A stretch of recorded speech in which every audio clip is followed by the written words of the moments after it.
विरारच्या इमारत दुर्घटना प्रकरणामध्ये 36 तास उलटले तरीही या ठिकाणी रेस्क्यू ऑपरेशन सुरू आहे। सध्या माझ्यासोबत वसई विरार महापालिकेचे अतिरिक्त आयुक्त संजय हिरवाडे सर आहेत। सर, एकंदरीत या 36 तासाची नेमकी कशा पद्धतीने कारवाई सुरू आहे? आज सुद्धा या ठिकाणी कारवाई सुरू आहे। रमाबाई अपार्टमेंट या ठिकाणी जी मुख्य इमारत ढासळलेली होती त्याच्या बाबतीतलं या ठिकाणी शोधकार्य आता संपलेलं आहे। त्याच्यामध्ये 24 रहिवाशांचा ढिगाऱ्याखालचा शोध घेतला गेला। त्याच्यामध्ये 9 रहिवाशी हे जखमी अवस्थेमध्ये सापडलेले आहेत। त्यांच्यामध्ये प्रकृती हॉस्पिटल या ठिकाणी उपचार सुरू आहेत। महापालिका त्याच्यावरती लक्ष ठेवून आहे। 15 रहिवाशी मृतप्राय अवस्थेमध्ये सापडलेले आहेत। त्यांचं पोस्टमार्टम करून त्यांचे मृतदेह त्यांच्या नातेवाईकांच्या ताब्यात देण्याची कार्यवाही ही अंतिम टप्प्यामध्ये आता आलेली आहे। सध्याचं रेस्क्यू कशावरती आहे? त्याच्यानंतर 2 नागरिक म्हणण्यापेक्षा रहिवाशी अजूनही या ठिकाणी त्यांचा शोध लागत नाही असं इथल्या रहिवाशांच्या एकूण चर्चेवरून समजतं। त्याच्याकरताची शोध मोहीम आज सकाळपासून पुन्हा एकदा आपण सुरू केलेली आहे। आपण त्यांचा शोध घेत आहोत। सर, सध्या या इमारतीमध्ये जे वाचलेले नागरिक आहेत असे सुद्धा आणखी जवळपास 26च्या वर कुटुंब आहेत असं त्या लोकांचं म्हणणं आहे। ते लोकांची सध्याची अवस्था वाईट आहे असंही त्यांच्याकडून सांगण्यात येत आहे।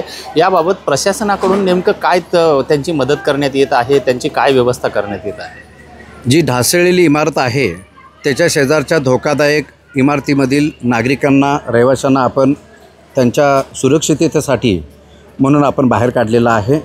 त्यांची राहण्याची जेवण्याची सोय महानगरपालिकेच्या वतीनं महापालिकेच्या समाज मंदिरांच्यामध्ये केलेली आहे। महापालिका नागरिकांच्या बाजूने आहे। त्यांना सर्वतोपरी महापालिका मदत करते आहे। सर, या इमारतीचा जो बांधकाम व्यावसायिक आहे याच्यावरती नेमकी काय कारवाई करण्यात आलेली आहे आणि पुढची प्रक्रिया नेमकी काय आहे? या अनधिकृत इमारतीच्या बांधकामाला जबाबदार असणारा जो काही बिल्डर आहे त्याच्यावरती काल विरार पोलीस स्टेशन या ठिकाणी त्याच्यावरती MRTP अंतर्गत गुन्हा दाखल केलेला आहे। काल त्याला अटकही झालेली आहे। निश्चितच हे होते अतिरिक्त आयुक्त संजय हिरवाडे। आणि या 36 तासानंतर या ठिकाणी रेस्क्यू ऑपरेशन आहे, कारण 2 व्यक्ती जे रहिवासी आहेत आणखी मिसिंग आहेत, त्यामुळे हे रेस्क्यू ऑपरेशन सुरू आहे। आणि जे बांधकाम व्यावसायिक होता याच्यावरती गुन्हा दाखल करून त्याला अटकसुद्धा करण्यात आलेली आहे। आता राहिला प्रश्न इथल्या रहिवाशांचा। या रहिवाशांवर सुद्धा वसई विरार महापालिका पूर्णपणे लक्ष ठेवून त्यांना जी काही मदत करता येईल ती मदतीसाठी तत्पर असल्याचं सुद्धा सांगण्यात आलं आहे। विजय गायकवाड, TV9 मराठी, विरार।